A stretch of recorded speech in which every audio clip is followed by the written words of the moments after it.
Elle avait ma tête dans sa gueule. Elle a failli me tuer.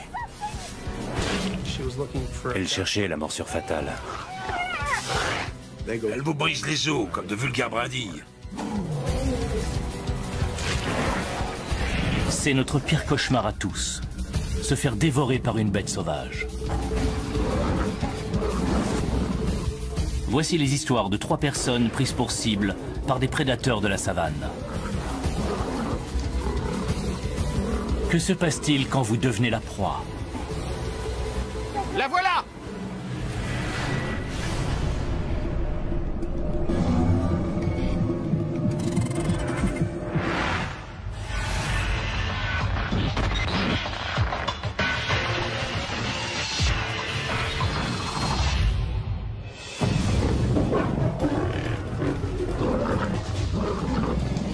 Gary Camacho, soigneur dans une réserve naturelle, a eu la chance de survivre à l'attaque d'un lion. Je pensais que c'était la fin. J'étais persuadé d'y passer. La savane africaine abrite l'une des espèces les plus dangereuses du règne animal, le lion.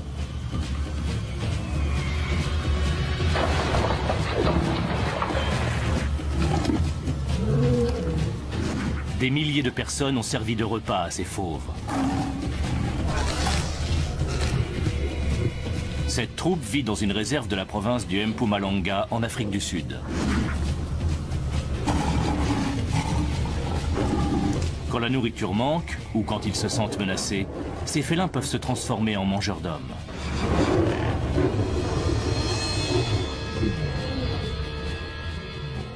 Lorsqu'ils sont dans les parages, mieux vaut rester sur ses gardes.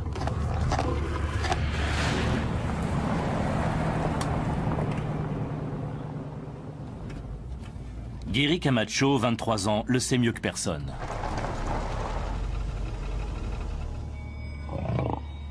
Il s'occupe des lions de la réserve. Et aujourd'hui, il a un problème.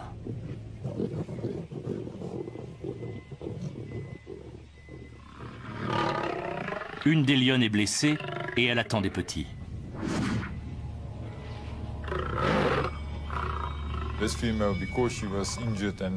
Comme elle n'était pas en état d'entrer dans la lutte pour la nourriture avec les autres lions, elle mourait de faim.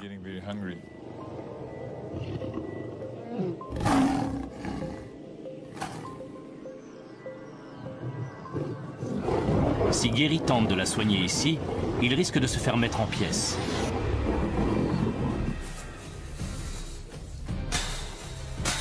Il veut l'attirer dans un enclos en utilisant un appât.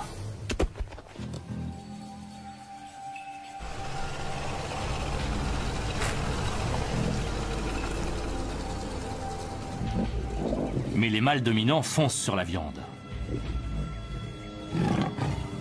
Certains d'entre eux sont ses propres rejetons.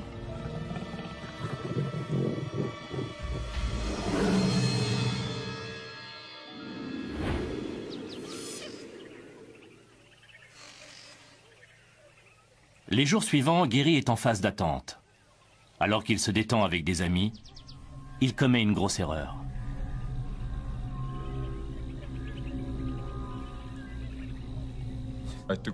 J'ai retiré l'arme que je portais à la ceinture pour être plus à l'aise, pensant qu'il n'allait rien se passer. Mais il se trompe. Aujourd'hui, la troupe se trouve à l'extérieur de l'enclos. Et la lionne affamée en profite pour aller se nourrir.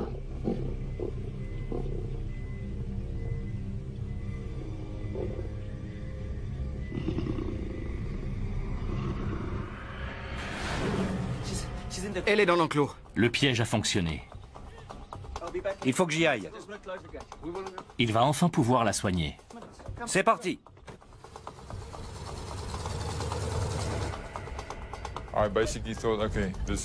Il fallait saisir cette chance et vite refermer les barrières pour la retenir à l'intérieur. Dans la précipitation, Gary oublie la seule chose qui puisse le protéger en cas de danger.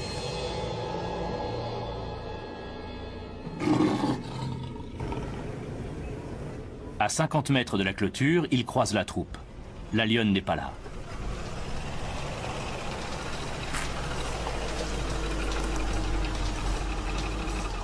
Elle est là, derrière l'arbre. Gary va pouvoir passer à l'action. Mais il y a un imprévu. Elle n'est pas seule. Un jeune mâle est avec elle, et il n'hésitera pas à attaquer s'il se sent menacé.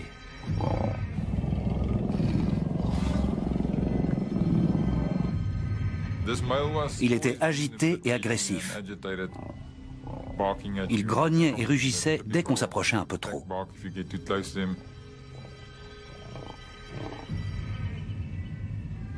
Tenter de la faire sortir est risqué, mais sans les soins appropriés, la femelle peut mourir de la gangrène.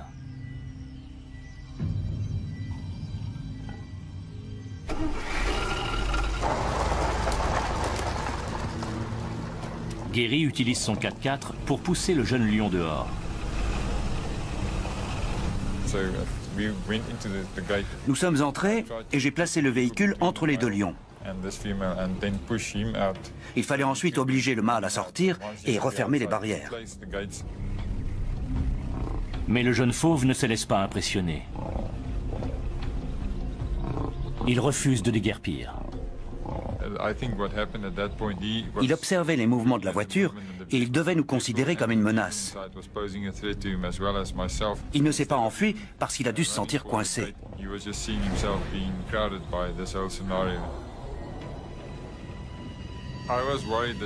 J'avais peur qu'il se mette à paniquer et que ça rejaillisse sur la femelle et sur le reste de la troupe. Comme la technique du 4x4 ne fonctionne pas, Gary doit chasser le lion lui-même.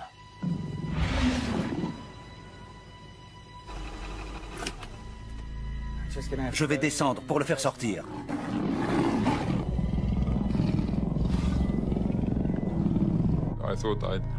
Je me suis dit qu'il fallait mettre la voiture devant la lionne pour lui cacher ce qui se passait et y aller à pied.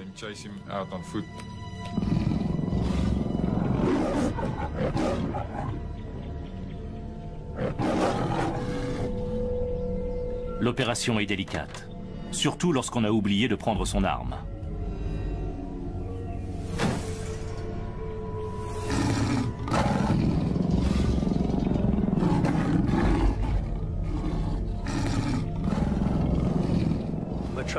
Essayer de faire fuir un jeune mâle à pied est une grosse erreur. Les jeunes lions sont les plus belliqueux. En plus, ils n'ont pas l'habitude de côtoyer des êtres humains hors de leur véhicule. Le lion se sent menacé. Il peut attaquer à tout instant. Je pensais qu'il allait simplement s'enfuir. Je n'imaginais pas qu'il puisse être en situation de stress parce que j'entrais sur son territoire.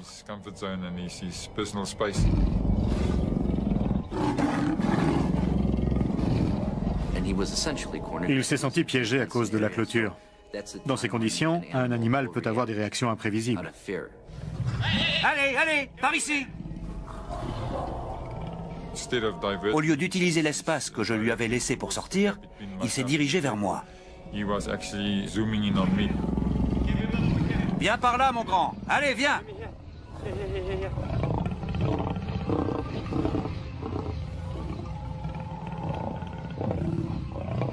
J'ai compris qu'il allait m'attaquer. Fais quelque chose! Je me suis aperçu que j'avais oublié mon arme. Je n'aurais jamais dû la retirer, c'était stupide. Gary essaye désespérément d'éviter le drame, mais il est trop tard. Il a voulu me sauter à la gorge, mais il a raté son coup, parce que j'ai eu un mouvement de recul. Ça m'a sûrement sauvé la vie. Le félin n'a pas atteint la tête de Gary, mais il a refermé sa mâchoire sur sa jambe. Sans armes, les amis du soigneur sont impuissants.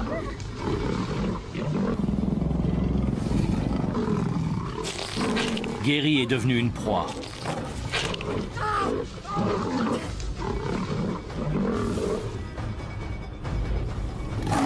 Pour survivre, il n'a d'autre solution que de combattre le lion à main nue.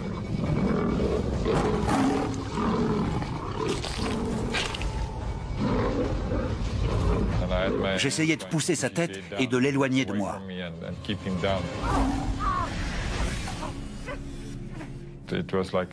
J'avais l'impression d'avoir la jambe dans un étau.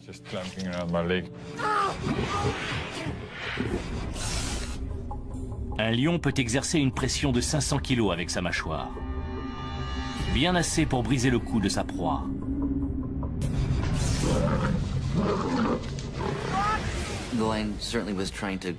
Le lion essayait d'immobiliser Gary pour ensuite pouvoir le mordre à un endroit vital.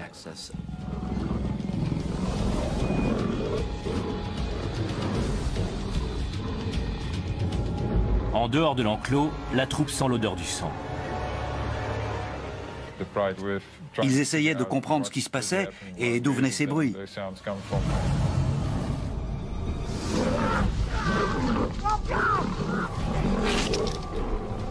Les autres lions commencent à s'agiter.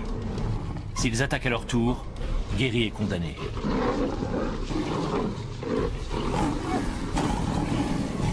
Avec l'énergie du désespoir, il tente d'ouvrir la gueule du lion. J'ai essayé d'introduire mes pouces dans sa bouche, mais c'était impossible. Il avait les mâchoires trop serrées. J'ai compris que je ne réussirais pas à dégager ma jambe. Johan, l'ami de Gary, cherche un objet qui puisse servir d'arme. Aide-le! Mais il ne trouve rien.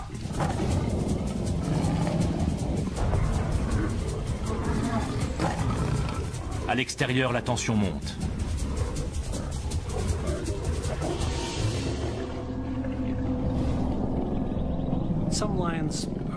Certains lions ont intégré la chair humaine dans leur régime alimentaire.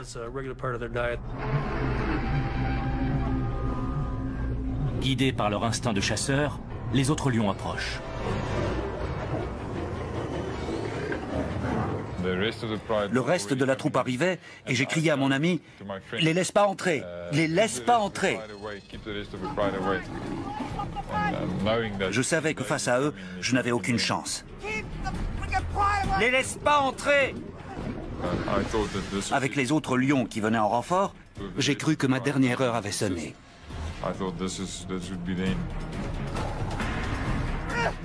J'ai appelé mon ami à l'aide. Il est sorti de la voiture et a jeté des bouts de bois et des pierres dans leur direction.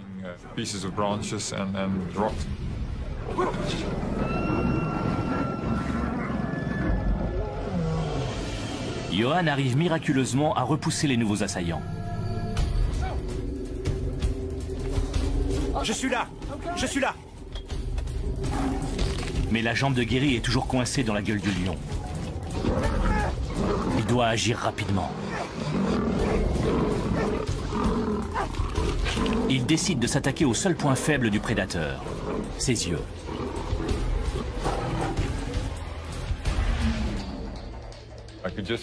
Il a essayé de se dégager quand j'ai enfoncé mon pouce dans son œil.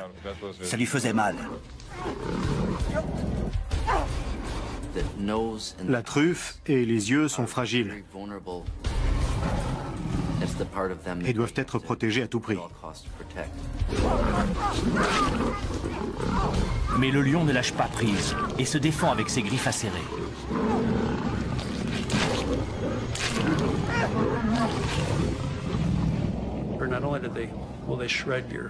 En plus d'être tranchantes comme des rasoirs, les griffes des lions provoquent de graves infections qui peuvent conduire à une mort rapide.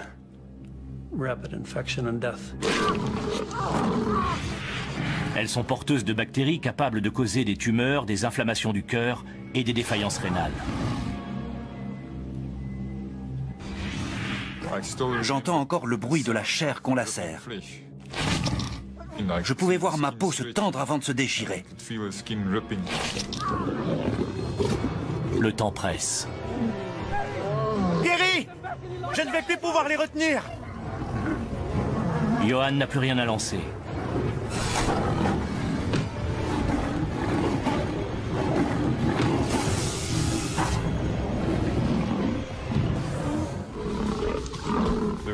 Ça a été le pire moment pour moi.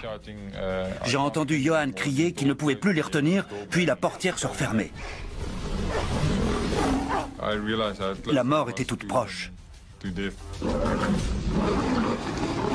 Gary se débat pour se libérer. Il donne des coups de poing dans les yeux du lion, mais c'est sans effet. Je le frappais de toutes mes forces et j'essayais de faire entrer mon pouce dans son œil. Pendant un court instant, le jeune mâle relâche son étreinte. Gary en profite. Il voulait sûrement changer de prise pour mieux me maîtriser. Dès qu'il a entrouvert la gueule, je me suis libéré. Fonce, Gary! Viens, monte! Le reste de la troupe était surexcité. 10 secondes de plus et je me faisais déchiqueter.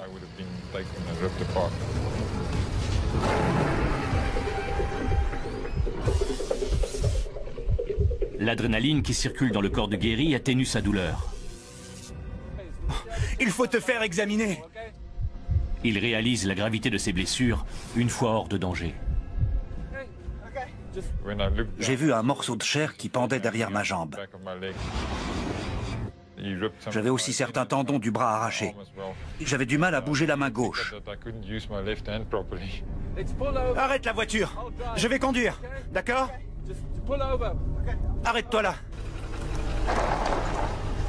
L'hôpital le plus proche est à une demi-heure de route.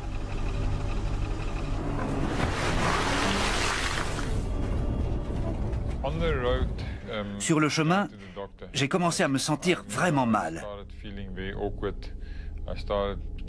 J'avais la nausée. Je saignais abondamment. On lui fera plus de 50 points de suture. Il a beaucoup de chance d'être en vie. C'est un concours de circonstances qui m'a sauvé la vie ce jour-là. D'abord, j'ai eu affaire à un lion inexpérimenté. Et j'ai eu le réflexe de me jeter en arrière quand il a bondi sur moi.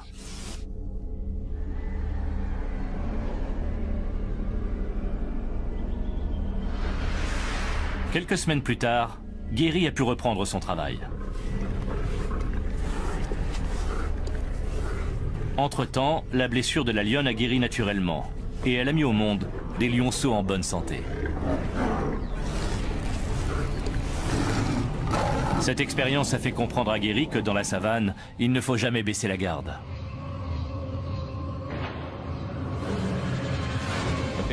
Après cet incident, je suis devenu beaucoup plus prudent. Je me rappelle qu'à l'époque, j'étais trop sûr de moi avec ces animaux.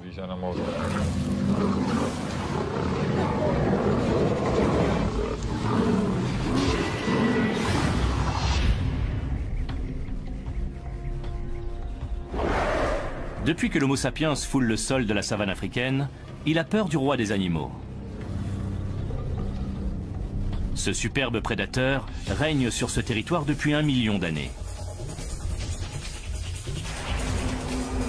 Sans armes, les hommes ne peuvent pas lutter.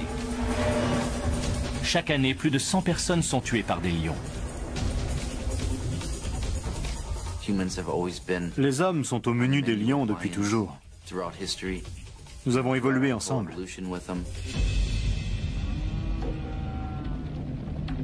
Mais ils ne sont pas les seuls mangeurs d'hommes de la région. Les hyènes sont tout aussi dangereuses.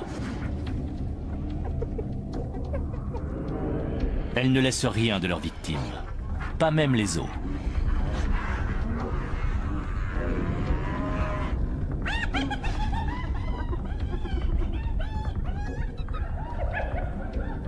On méprise les hyènes parce qu'elles déterrent les morts pour les manger. Et on les craint parce qu'elles sont capables de tuer les vivants.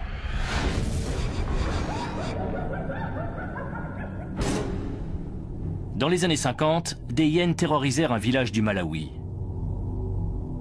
Elles dévorèrent 27 personnes, dont bon nombre d'enfants. Quand les habitants dormaient dehors durant la saison chaude, elles s'en approchaient furtivement, les attrapaient par la tête et les entraînaient dans la brousse. Le lendemain, il ne restait pas grand-chose à enterrer pour les familles endeuillées.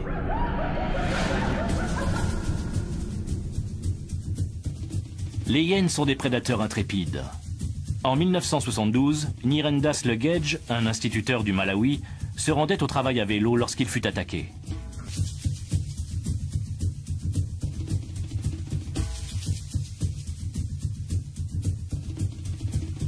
Il savait que s'il se laissait prendre, il ne survivrait pas. Il appela à l'aide et se battit farouchement. Quand les villageois arrivèrent enfin, il était à l'agonie. On a tendance à sous-estimer ces animaux redoutables. Danny Terreblanche ne s'en méfiait pas non plus jusqu'à ce qu'une hyène essaie de le dépecer. Je me suis vu mourir.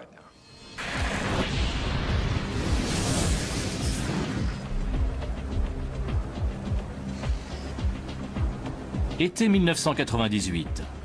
Danny Terreblanche, un pilote d'avion, passe une semaine de vacances sur le Zambèze avec des amis.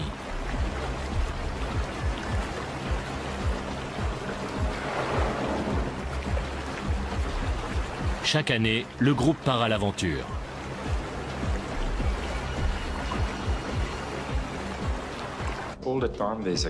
C'est très excitant, parce qu'on peut voir des hippopotames, des crocodiles, des lions, et bien sûr des hyènes.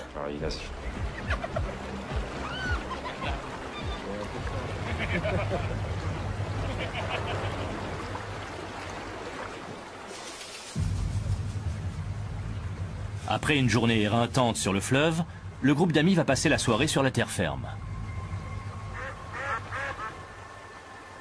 Un camp a été installé pour les accueillir et un copieux dîner les attend.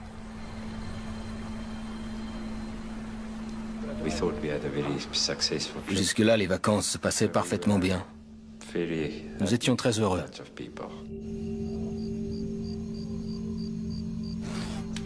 C'était 6 jours super. C'est le dernier jour du voyage. Les amis veulent fêter ça. Il y avait des viticulteurs parmi nous. Donc on avait apporté du bon vin.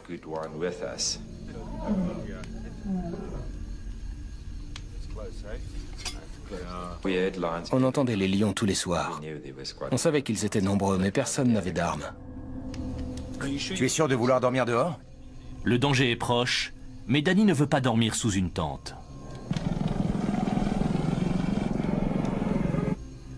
C'est une grave erreur. Pour se faire attaquer par une hyène, il n'y a rien de tel que de dormir la porte ouverte ou bien dans un sac de couchage à la belle étoile.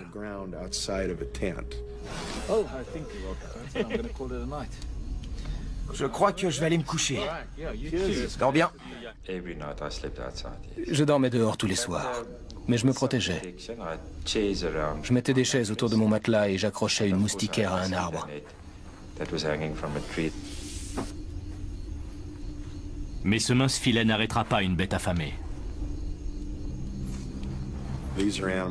Ces animaux sont capables de casser un tube de 3 cm de diamètre sans s'abîmer les dents.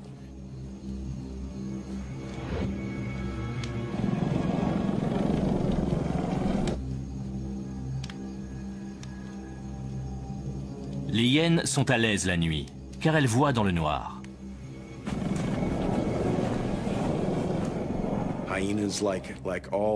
Comme tous les chasseurs nocturnes, elles se repèrent facilement dans la nuit, grâce à leur odorat et leur excellente vision.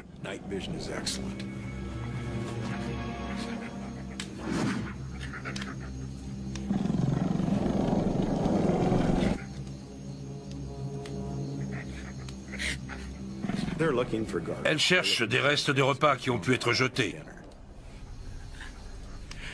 Et si elles tombent sur une personne endormie, elles pensent que c'est un cadavre.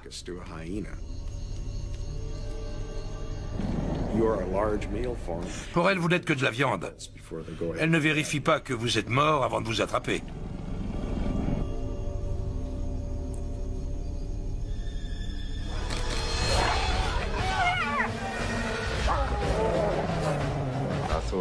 J'ai cru qu'on m'avait frappé sur la tête avec une planche. Lorsque Danny réalise qu'il est attaqué par une hyène, son sang se glace. Si elle l'emmène dans les buissons, elle l'anéantira en quelques secondes.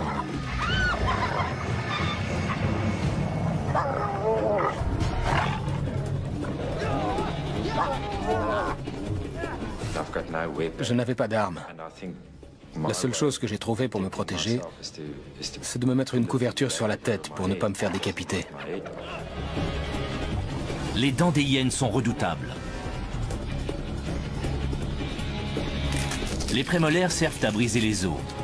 Et les carnassières, situées à l'arrière de la gueule, découpent la chair aussi bien qu'un couteau.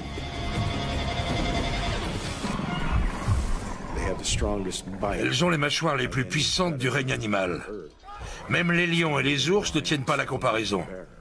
Elles vous brisent les os comme de vulgaires brindilles.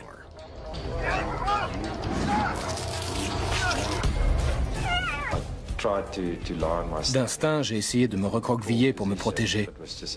Mais elle m'a attrapé par le cou et m'a traîné. Encore quelques mètres, et la hyène commencera son festin macabre.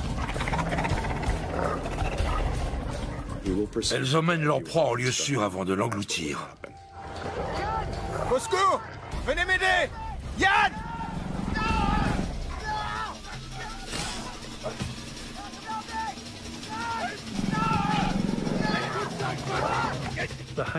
La technique des hyènes consiste à vous tuer, à vous démembrer et à s'enfuir avec ce qu'elles peuvent emporter. Sans l'aide de la meute, la hyène ne peut défendre sa prise. Elle bat donc en retraite.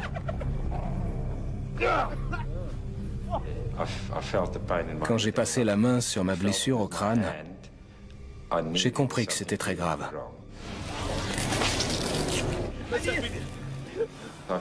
J'ai senti un trou. J'avais surtout peur qu'elle m'ait endommagé l'ouïe en m'arrachant l'oreille. La première chose à laquelle j'ai pensé, c'était « ma carrière de pilote est finie ».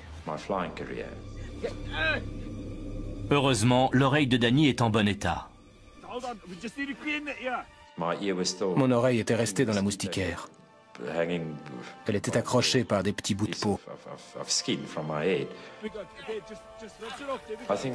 Je crois qu'ils l'ont nettoyée avec un peu de vin rouge sud-africain.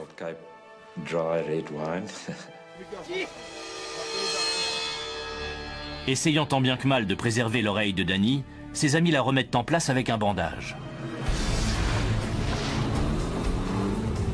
L'hôpital le plus proche se trouve à Kariba, à 130 km de là. Ils doivent se dépêcher. Danny risque une grave infection. Les hyènes mangent des charognes et leurs gueules sont infestées de bactéries. La piste était en mauvais état. Je me suis évanoui plusieurs fois sur le trajet. L'effet de l'adrénaline commence à se dissiper. Danny est sous le choc.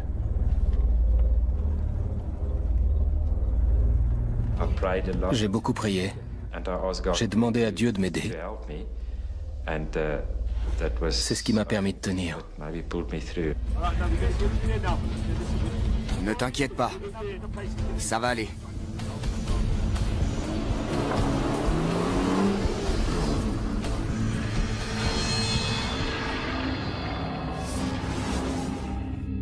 Il leur aura fallu 9 heures pour rejoindre Kariba.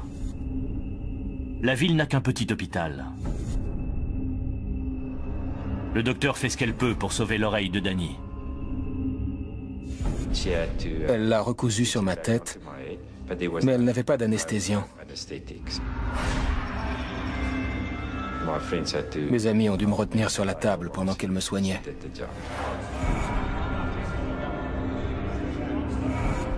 C'était extrêmement douloureux. Danny est ensuite rapatrié en Afrique du Sud, où un chirurgien plastique l'opère à 3 reprises. Une fois guéri, il peut reprendre sa carrière de pilote.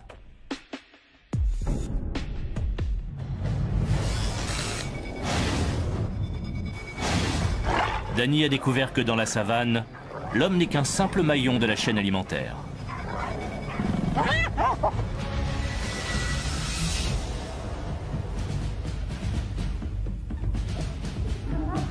Les êtres humains ne sont pas les victimes habituelles des lions et des hyènes.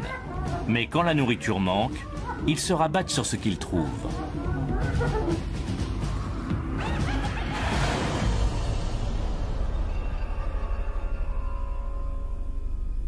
En 1898, au Kenya, une épidémie décima les proies de prédilection du roi des animaux. 2 lions affamés lancèrent alors une vague d'attaques sans précédent. On estime qu'ils tuèrent plus de 100 ouvriers des chemins de fer.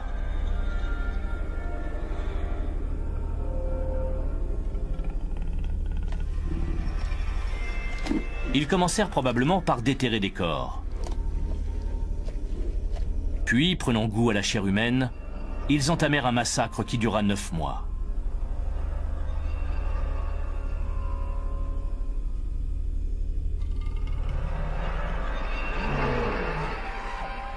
Les chantiers furent suspendus. On imposa des couvre-feux. Les ouvriers espéraient que le feu et les clôtures les protégeraient. Mais les lions arrivaient tout de même à entrer.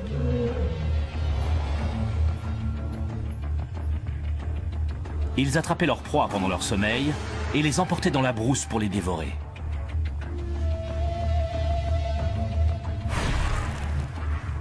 L'ingénieur en chef, le lieutenant-colonel John Harry Patterson, savait qu'il fallait éliminer les 2 fauves pour que le chemin de fer puisse avancer. Il tenta de les capturer des mois durant. Il arriva finalement à abattre le premier dans la nuit du 9 décembre 1898.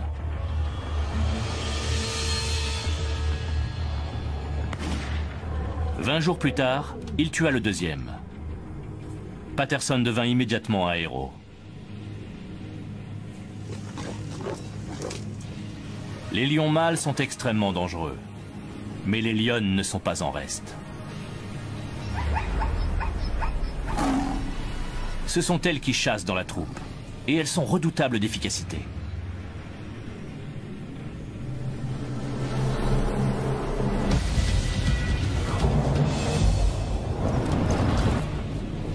Lorsque Bruce Meikle s'est vu confier la tâche de traquer une lionne, il a rapidement vérifié que leur réputation n'était pas un mythe.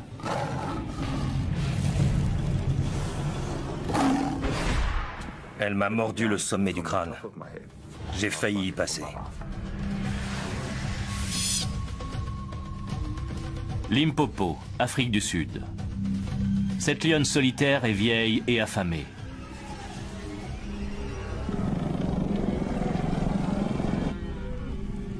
Les villageois craignent qu'elle s'en prenne à eux ou à leur bétail.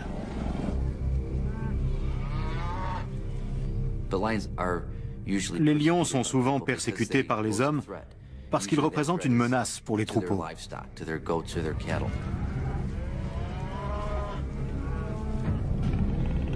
Des chasseurs professionnels sont engagés pour s'en débarrasser. L'équipe est dirigée par le soigneur Bruce Meikle. Il est triste de devoir tuer un si bel animal, et sa priorité est de ne pas le faire souffrir. Il est de ma responsabilité de m'assurer que tout est fait de manière éthique et responsable.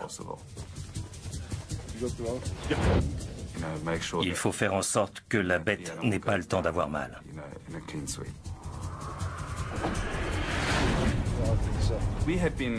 Un pisteur nous a indiqué la position de la lionne. Nous nous sommes rendus sur les lieux en voiture.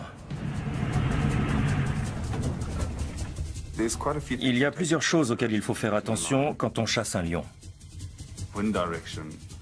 Par exemple, la direction du vent et la végétation environnante. Il faut absolument avoir un champ de vision dégagé. Si vous vous trouvez dans les herbes hautes, ça peut très mal se terminer.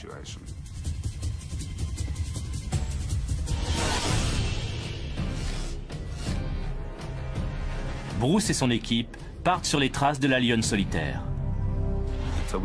On a commencé à marcher et à chercher des signes de sa présence. Des traces ou des restes de proie. Mais le félin a sûrement déjà senti l'odeur de ses poursuivants et reste caché. Les lions sont de très bons chasseurs et ils savent se camoufler. Pendant 2 jours, les recherches sont infructueuses. Plus le temps passe et plus le danger est grand pour la population locale.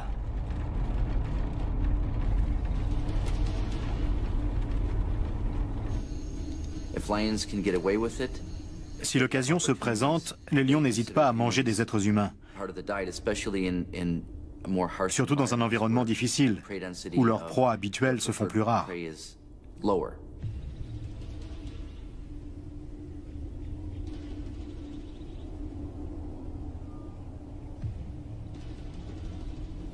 Finalement, les chasseurs tombent sur une piste. S'ils se dépêchent, ils pourront peut-être rattraper l'animal.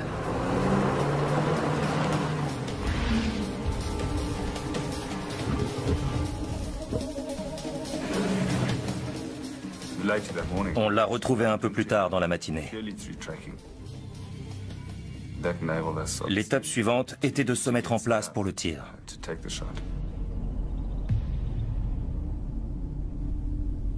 Bruce veut la tuer d'une seule balle. S'il ne fait que la blesser, elle pourrait attaquer.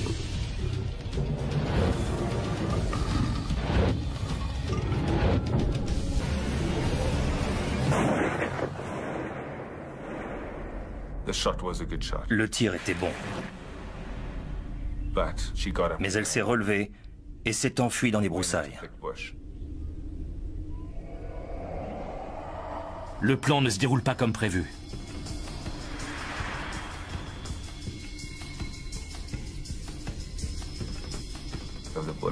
Il y a eu un problème avec la balle. Elle aurait dû exploser à l'impact et causer une blessure mortelle.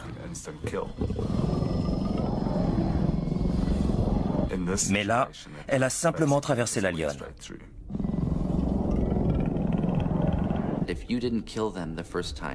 Si vous ne tuez pas un lion du premier coup, si vous n'avez pas touché une zone vitale et qu'il survit, vous n'aurez pas de deuxième chance.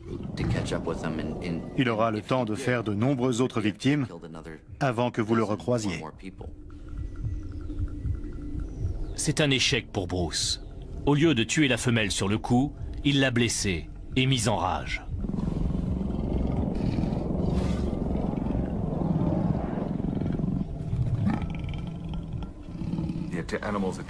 La bête a reçu une grosse décharge d'adrénaline.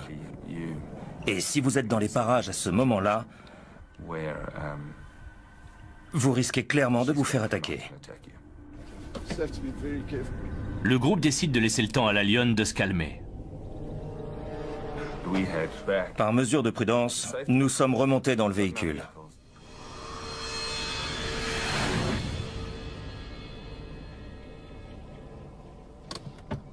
On y va. 1 heure plus tard, les hostilités reprennent. Bruce sait qu'il n'est plus en position de force.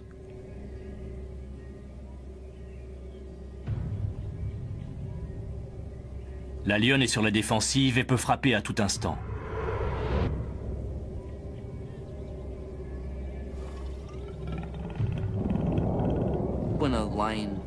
Quand un lion est gravement blessé, il bat en retraite 2 ou 3 fois, puis il passe à l'attaque, peu importe le nombre de personnes qu'il a en face de lui.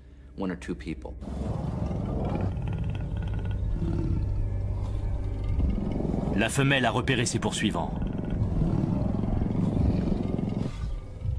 Elle attend qu'il se rapproche. Les chasseurs sont maintenant des proies.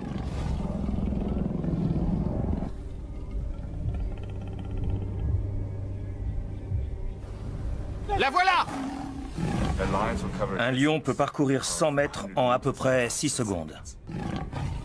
Ça ne laisse pas le temps de se mettre à couvert, mais simplement de se retourner, de viser et de tirer.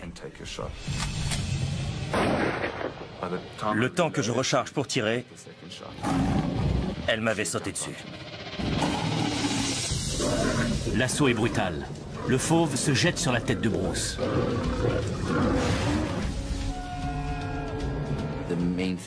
Il cherche à atteindre les points vitaux. Et les zones les plus fragiles sont le cou et la tête.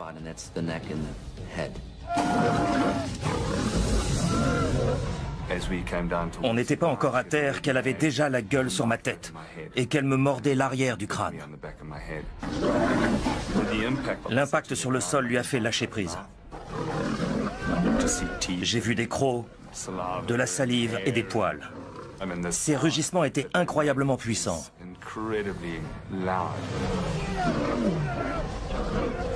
Les autres ne peuvent pas tirer sans risquer de toucher Bruce. Elle m'a chahuté comme une vulgaire poupée. Avec la force qu'ils ont, ils vous font valser dès qu'ils vous touchent. Elle cherchait à atteindre les vertèbres pour endommager la moelle épinière. La lionne est en transe. On ne comprend pas ce qui se passe. On essaie simplement de reprendre ses esprits et de trouver le moyen de survivre.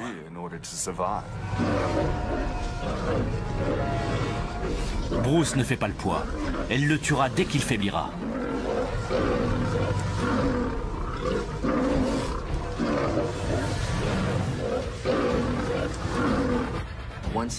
Une fois qu'ils ont lancé la charge, ils ne reculent plus. Ils continuent le combat jusqu'à la mort. La vôtre ou la leur. On ne pense qu'à sa survie. On essaie par tous les moyens d'avoir un peu de contrôle sur la situation. Il doit faire en sorte que le félin cesse de bouger suffisamment longtemps pour que son équipe l'abatte. Bruce connaît bien ces animaux. Il sait que la lionne va tenter de l'éventrer avec ses pattes arrière. D'instinct, j'ai replié mes jambes pour ne pas qu'elle m'étripe.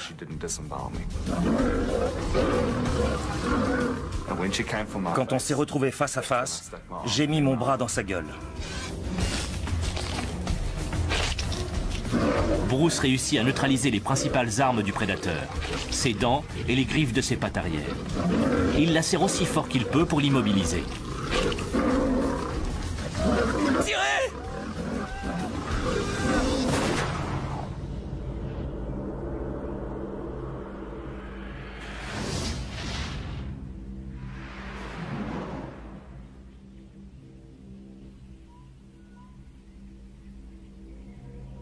Le cauchemar est terminé.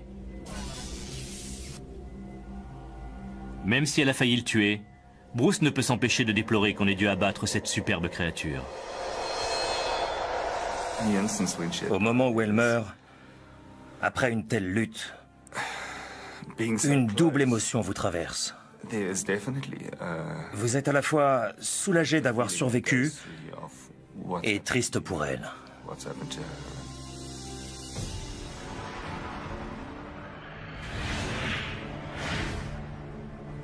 Bruce est en état de choc. Il a besoin d'être soigné au plus vite. Il a subi plus de 40 lacérations et il perd du sang. Le pronostic vital est engagé. La salive d'un lion transporte des bactéries pouvant provoquer des infections et une hémorragie interne. J'ai passé 5h30 dans le bloc opératoire et je suis resté 2 semaines à l'hôpital. Il faut du temps pour se remettre, aussi bien physiquement que mentalement. Au bout de 2 mois, j'ai pu à nouveau me servir de mon bras. J'ai aussi vu un psychologue. Ça m'a aidé. Il faut accepter ce qui vous est arrivé pour aller de l'avant.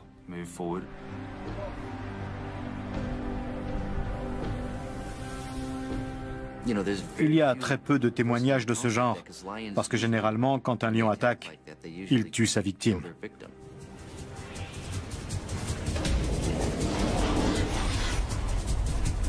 Bruce a eu de la chance de s'en sortir.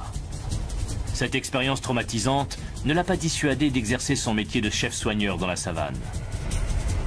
En revanche, il a abandonné la chasse. C'est difficile de reprendre normalement ses activités après un tel événement. C'est évident qu'on a peur et qu'on ne fait pas le fier.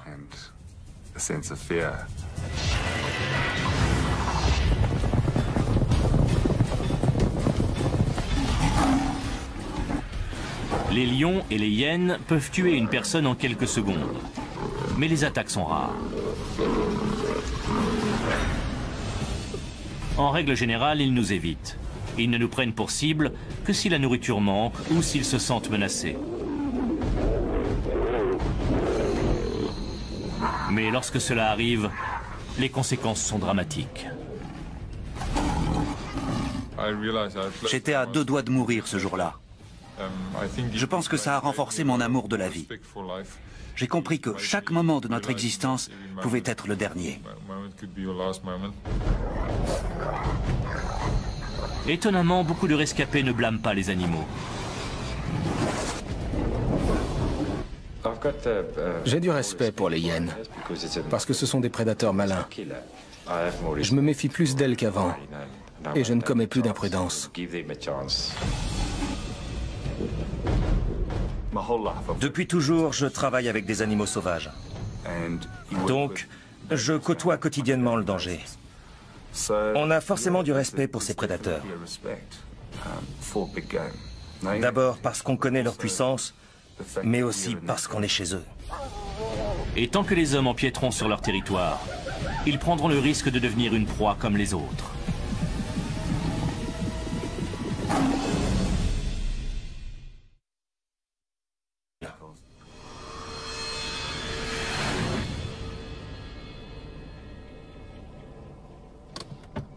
On y va.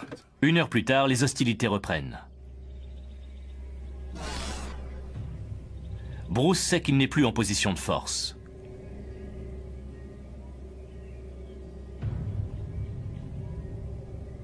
La lionne est sur la défensive et peut frapper à tout instant.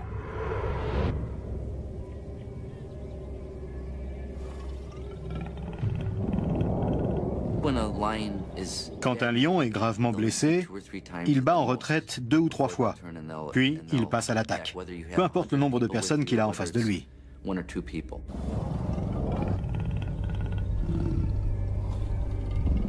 La femelle a repéré ses poursuivants. Elle attend qu'ils se rapprochent. Les chasseurs sont maintenant des proies.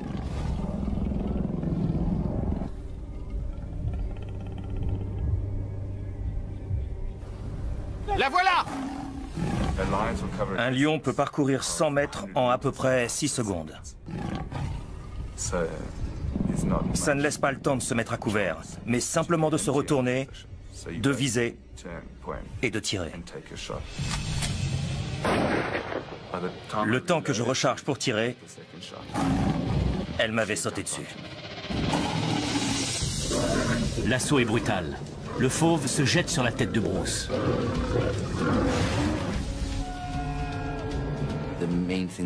Il cherche à atteindre les points vitaux.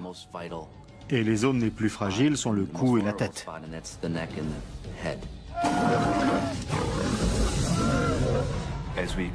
On n'était pas encore à terre qu'elle avait déjà la gueule sur ma tête et qu'elle me mordait l'arrière du crâne. L'impact sur le sol lui a fait lâcher prise. J'ai vu des crocs, de la salive et des poils. Ces rugissements étaient incroyablement puissants.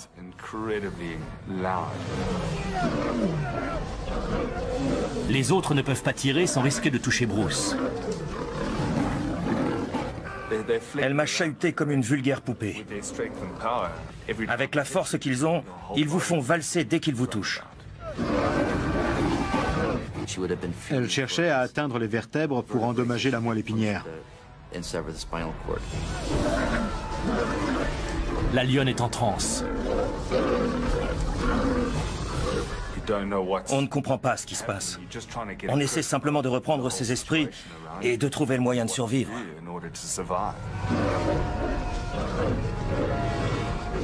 Bruce.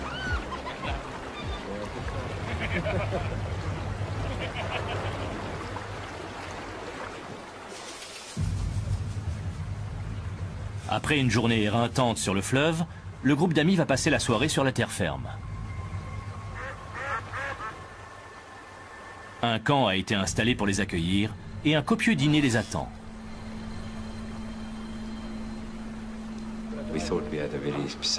Jusque-là, les vacances se passaient parfaitement bien. Nous étions très heureux.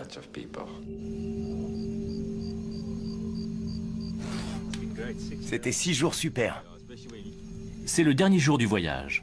Les amis veulent fêter ça. Il y avait des viticulteurs parmi nous. Donc on avait apporté du bon vin.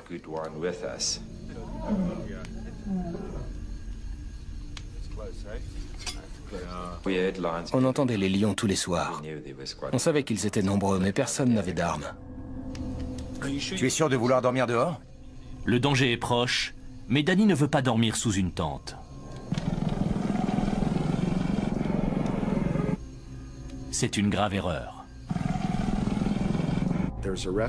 Pour se faire attaquer par une hyène, il n'y a rien de tel que de dormir la porte ouverte ou bien dans un sac de couchage à la belle étoile.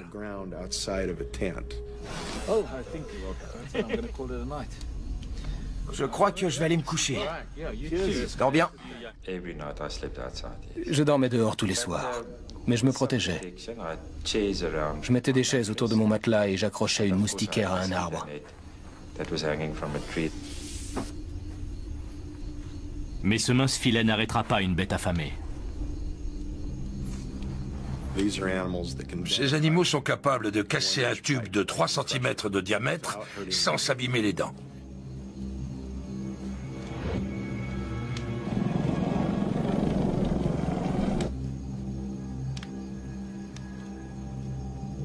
Les hyènes sont à l'aise la nuit, car elles voient dans le noir.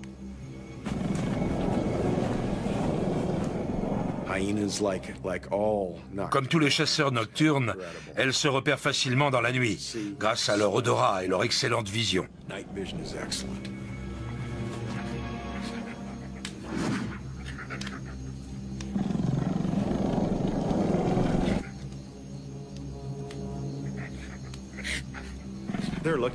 Elles cherchent des restes de repas qui ont pu être jetés.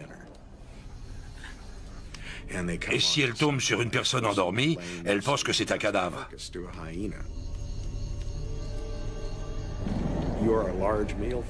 Pour elles, vous n'êtes que de la viande.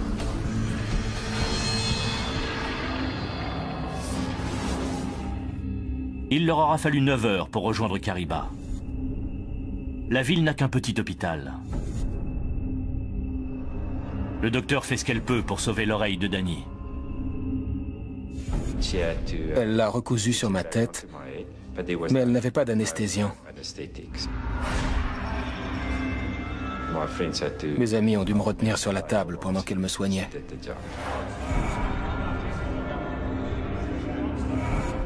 C'était extrêmement douloureux. Danny est ensuite rapatrié en Afrique du Sud, où un chirurgien plastique l'opère à 3 reprises. Une fois guéri, il peut reprendre sa carrière de pilote.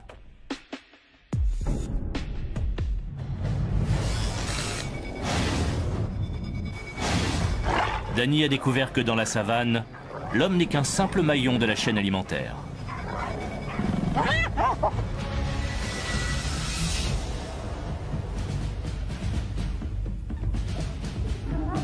Les êtres humains ne sont pas les victimes habituelles des lions et des hyènes. Mais quand la nourriture manque, ils se rabattent sur ce qu'ils trouvent.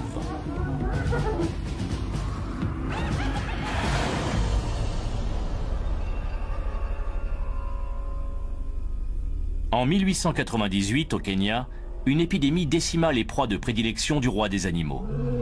2 lions affamés lancèrent alors une vague d'attaques sans précédent. On estime qu'ils tuèrent plus de 100 ouvriers des chemins de fer.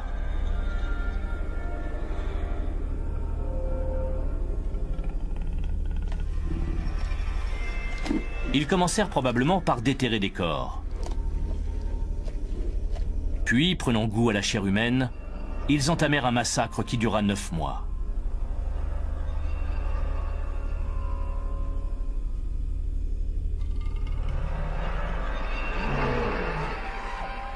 Les chantiers furent suspendus. On imposa des couvre-feux. Les ouvriers espéraient que le feu et les clôtures les protégeraient. Mais les lions arrivaient tout de même à entrer.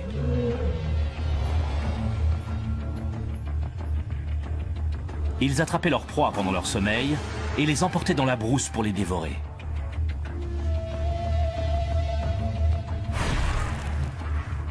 L'ingénieur en chef, le lieutenant-colonel John Harry Patterson, savait qu'il fallait éliminer les deux fauves pour que le chemin de fer puisse avancer.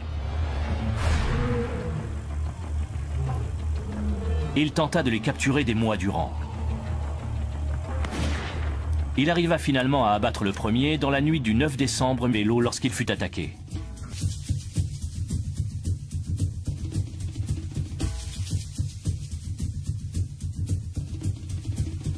Il savait que s'il se laissait prendre, il ne survivrait pas.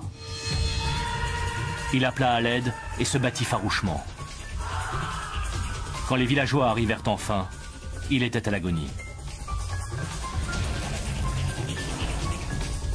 On a tendance à sous-estimer ces animaux redoutables. Danny Terre-Blanche ne s'en méfiait pas non plus jusqu'à ce qu'une hyène essaie de le dépecer. Je me suis vu mourir.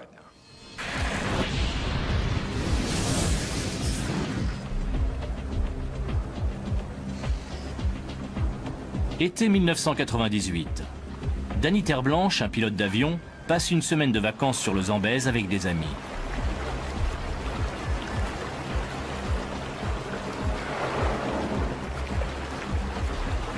Chaque année, le groupe part à l'aventure.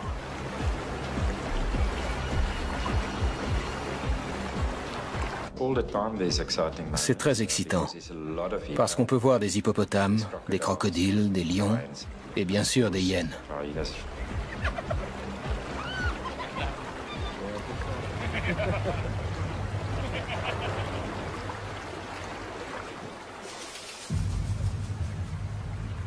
Après une journée éreintante sur le fleuve, le groupe d'amis va passer la soirée sur la terre ferme. Un camp a été installé pour les accueillir et un copieux dîner les attend.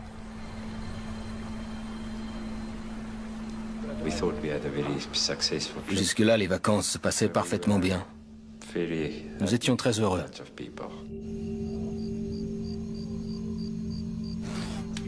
C'était 6 jours super. C'est le dernier jour du voyage. Les amis veulent fêter ça. Il y avait des viticulteurs parmi nous. Donc on avait apporté du bon vin.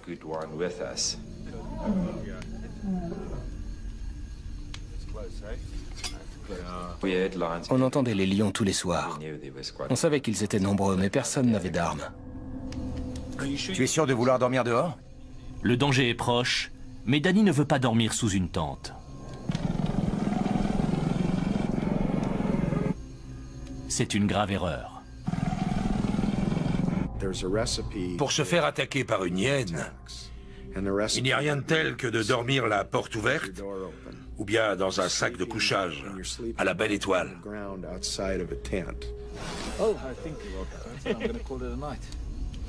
Je crois que je vais aller me coucher. Vivre. Il n'a d'autre solution que de combattre le lion à main nue.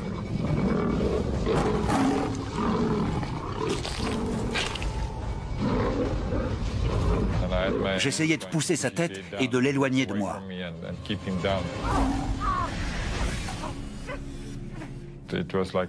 J'avais l'impression d'avoir la jambe dans un étau.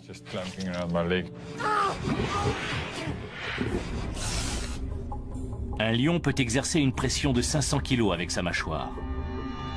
Bien assez pour briser le cou de sa proie.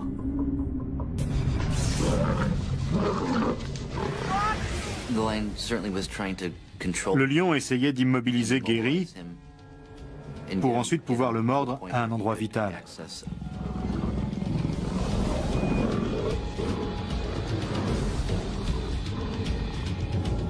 En dehors de l'enclos, la troupe sent l'odeur du sang. Ils essayaient de comprendre ce qui se passait et d'où venaient ces bruits.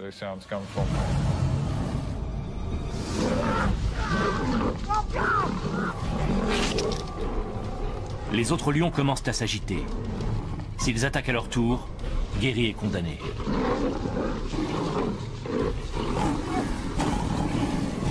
Avec l'énergie du désespoir, il tente d'ouvrir la gueule du lion.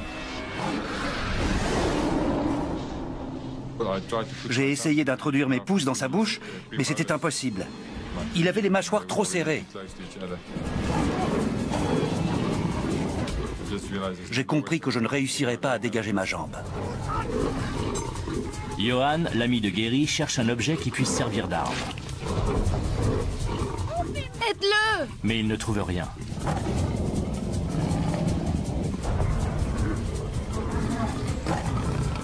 À l'extérieur, la tension monte.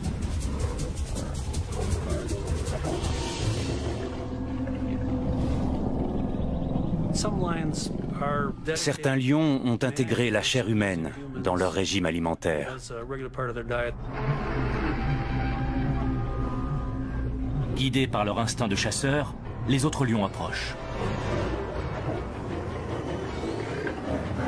Le reste de la troupe arrivait et j'ai crié à mon ami « Les laisse pas entrer! Les laisse pas entrer !» Je savais que face à eux, je n'avais aucune chance. « Les laisse pas entrer !» Avec les autres lions qui venaient en renfort, j'ai cru que ma dernière heure avait sonné.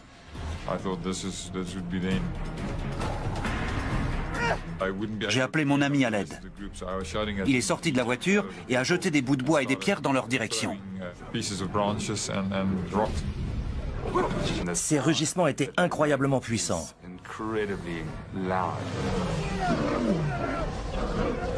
Les autres ne peuvent pas tirer sans risquer de toucher Bruce. Elle m'a chahuté comme une vulgaire poupée. Avec la force qu'ils ont, ils vous font valser dès qu'ils vous touchent. Elle cherchait à atteindre les vertèbres pour endommager la moelle épinière. La lionne est en transe. On ne comprend pas ce qui se passe. On essaie simplement de reprendre ses esprits et de trouver le moyen de survivre.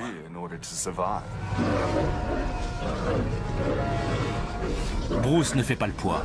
Elle le tuera dès qu'il faiblira.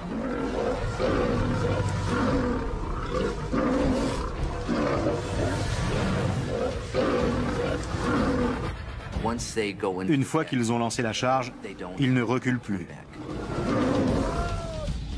Ils continuent le combat jusqu'à la mort. La vôtre ou la leur.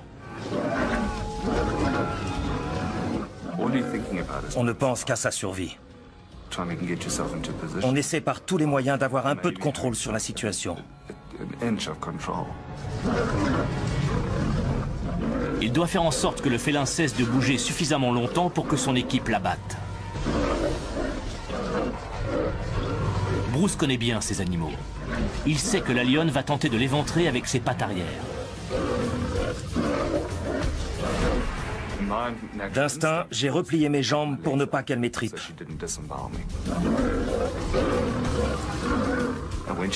Quand on s'est retrouvés face à face, j'ai mis mon bras dans sa gueule. Bruce réussit à neutraliser les principales armes du prédateur, ses dents et les griffes de ses pattes arrière. Il la serre aussi fort qu'il peut pour l'immobiliser. Tirez!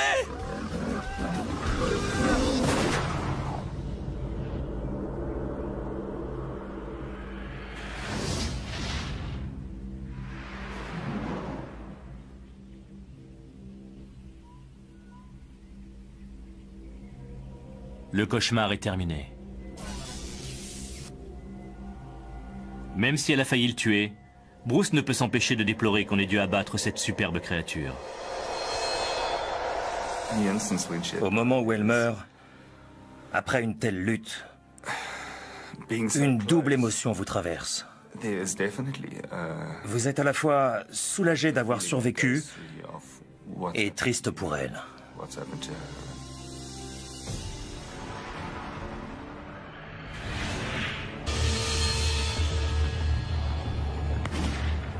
20 jours plus tard, il tua le deuxième. Patterson devint immédiatement un héros. Les lions mâles sont extrêmement dangereux, mais les lionnes ne sont pas en reste. Ce sont elles qui chassent dans la troupe, et elles sont redoutables d'efficacité.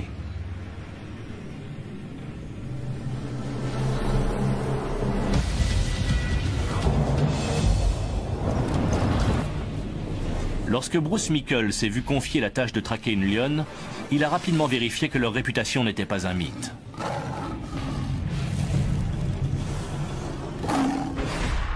Elle m'a mordu le sommet du crâne.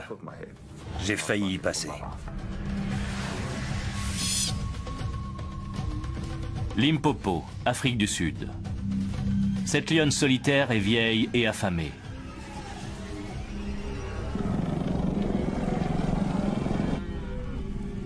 Les villageois craignent qu'elle s'en prenne à eux ou à leur bétail.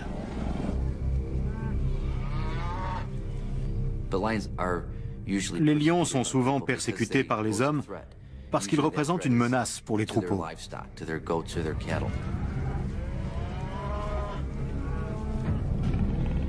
Des chasseurs professionnels sont engagés pour s'en débarrasser. L'équipe est dirigée par le soigneur Bruce Meikle.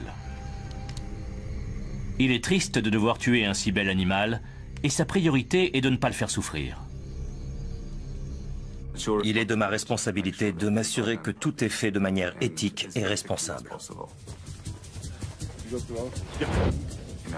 Il faut faire en sorte que la bête n'ait pas le temps d'avoir mal.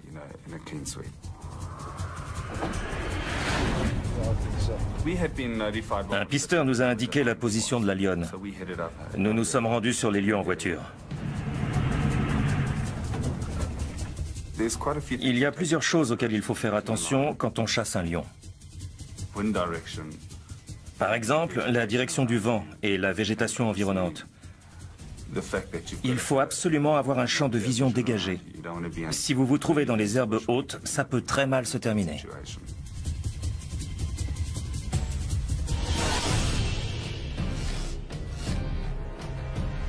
Bruce et son équipe partent sur les traces de la lionne solitaire. On a commencé à marcher et à chercher des signes de sa présence.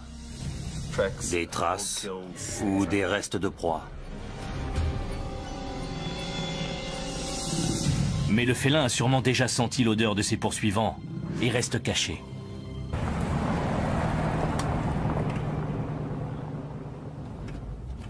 Gary Camacho, 23 ans, le sait mieux que personne.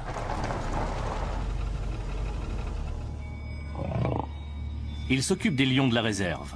Et aujourd'hui, il a un problème.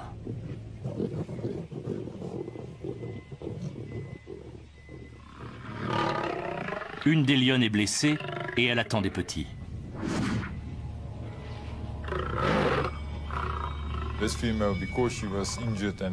Comme elle n'était pas en état d'entrer dans la lutte pour la nourriture avec les autres lions,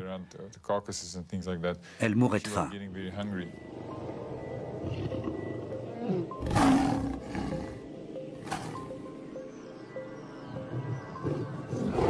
Si Gary tente de la soigner ici, il risque de se faire mettre en pièces.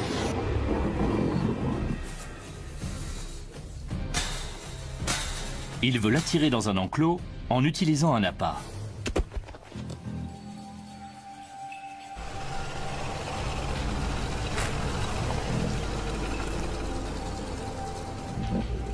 Mais les mâles dominants foncent sur la viande.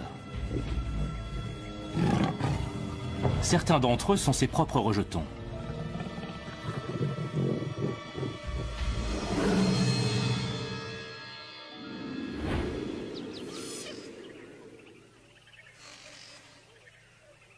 Les jours suivants, Gary est en phase d'attente.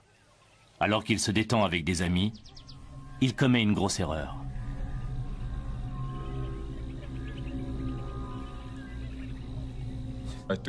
J'ai retiré l'arme que je portais à la ceinture pour être plus à l'aise, pensant qu'il n'allait rien se passer.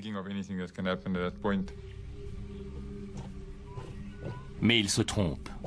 Aujourd'hui, la troupe se trouve à l'extérieur de l'enclos. Et la lionne affamée en profite pour aller se nourrir.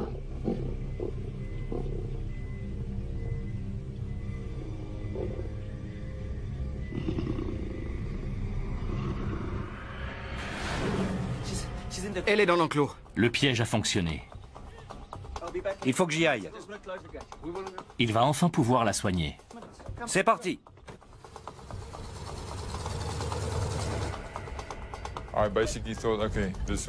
Il fallait saisir cette chance et vite refermer les barrières pour la retenir à l'intérieur. Dans la précipitation, Gary oublie la seule chose qui puisse le protéger en cas de danger.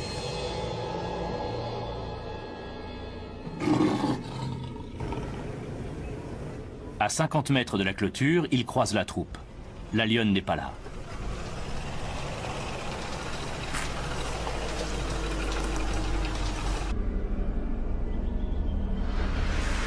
Quelques semaines plus tard, Gary a pu reprendre son travail.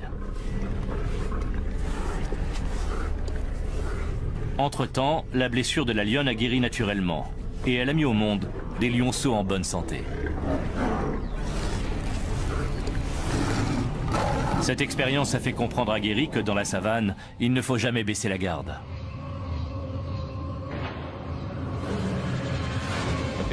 Après cet incident, je suis devenu beaucoup plus prudent. Je me rappelle qu'à l'époque, j'étais trop sûr de moi avec ces animaux.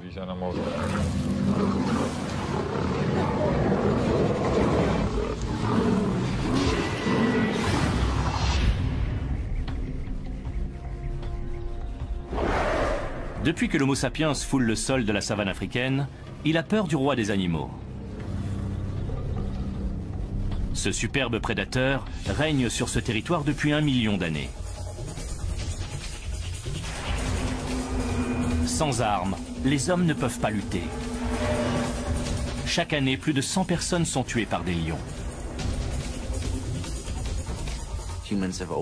Les hommes sont au menu des lions depuis toujours. Nous avons évolué ensemble.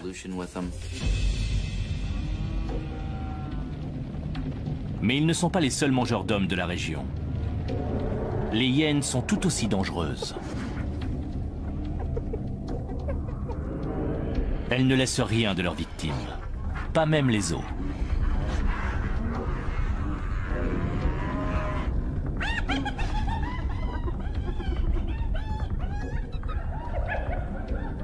On méprise les hyènes parce qu'elles déterrent les morts pour les manger.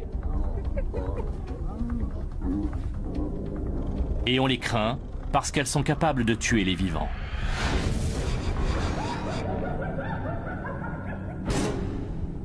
Dans les années 50, des hyènes terrorisèrent un village du Malawi.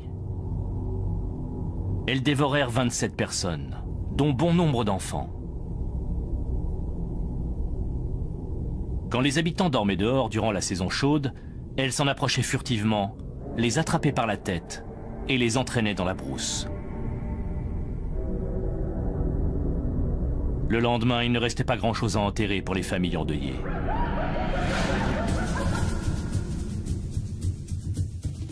Les hyènes sont des prédateurs intrépides.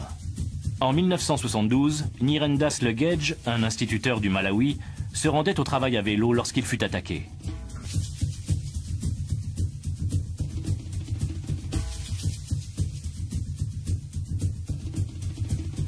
Il savait que s'il se laissait prendre, il ne survivrait pas.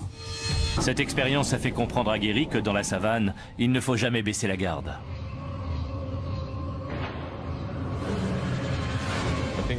Après cet incident, je suis devenu beaucoup plus prudent. Je me rappelle qu'à l'époque, j'étais trop sûr de moi avec ces animaux.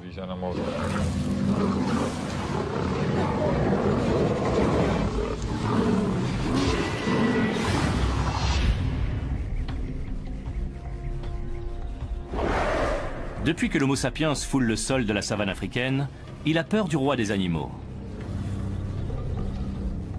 Ce superbe prédateur règne sur ce territoire depuis 1 million d'années. Sans armes, les hommes ne peuvent pas lutter. Chaque année, plus de 100 personnes sont tuées par des lions. Les hommes sont au menu des lions depuis toujours. Nous avons évolué ensemble.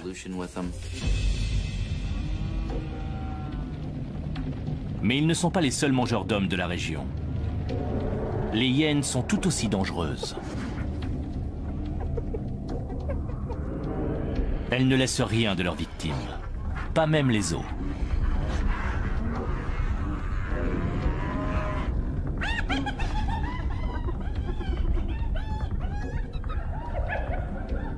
On méprise les hyènes parce qu'elles déterrent les morts pour les manger.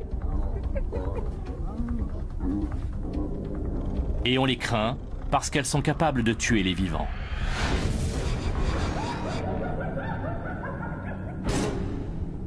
Dans les années 50, des hyènes terrorisèrent un village du Malawi. Elles dévorèrent 27 personnes, dont bon nombre d'enfants. Quand les habitants dormaient dehors durant la saison chaude, elles s'en approchaient furtivement, les attrapaient par la tête et les entraînaient dans la brousse. Le lendemain, il ne restait pas grand-chose à enterrer pour les familles endeuillées.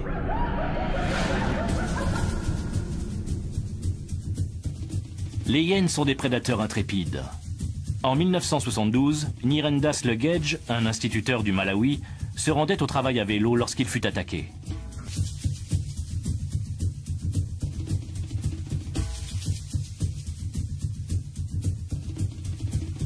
Il savait que s'il se laissait prendre, il ne survivrait pas. Il appela à l'aide et se battit farouchement. Quand les villageois arrivèrent enfin, il était à l'agonie. On a tendance à sous-estimer ces animaux redoutables. Danny Terreblanche ne s'en méfiait pas non plus.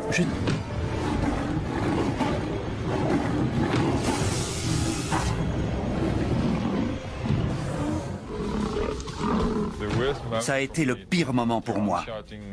J'ai entendu Johan crier qu'il ne pouvait plus les retenir, puis la portière se refermait. La mort était toute proche. Gary se débat pour se libérer. Il donne des coups de poing dans les yeux du lion, mais c'est sans effet. Je le frappais de toutes mes forces et j'essayais de faire entrer mon pouce dans son œil. Pendant un court instant, le jeune mâle relâche son étreinte. Gary en profite. Il voulait sûrement changer de prise pour mieux me maîtriser. Dès qu'il a entrouvert la gueule, je me suis libéré. Fonce, Gary! Viens, monte! Le reste de la troupe était surexcité. 10 secondes de plus et je me faisais déchiqueter.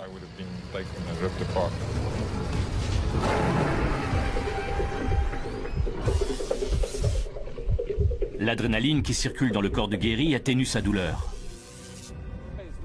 Il faut te faire examiner. Il réalise la gravité de ses blessures une fois hors de danger. J'ai vu un morceau de chair qui pendait derrière ma jambe. J'avais aussi certains tendons du bras arrachés. J'avais du mal à bouger la main gauche. Arrête la voiture. Je vais conduire, d'accord? Arrête-toi là.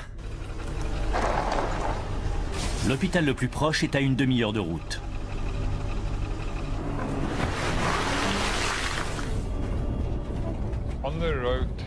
Sur le chemin, j'ai commencé à me sentir vraiment mal. J'avais la nausée.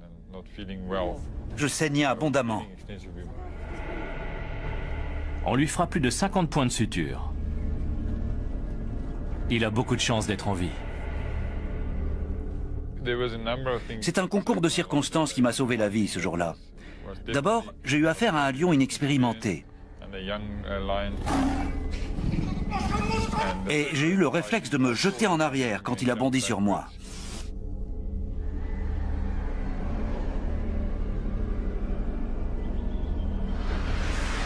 Quelques semaines plus tard, Gary a pu reprendre son travail.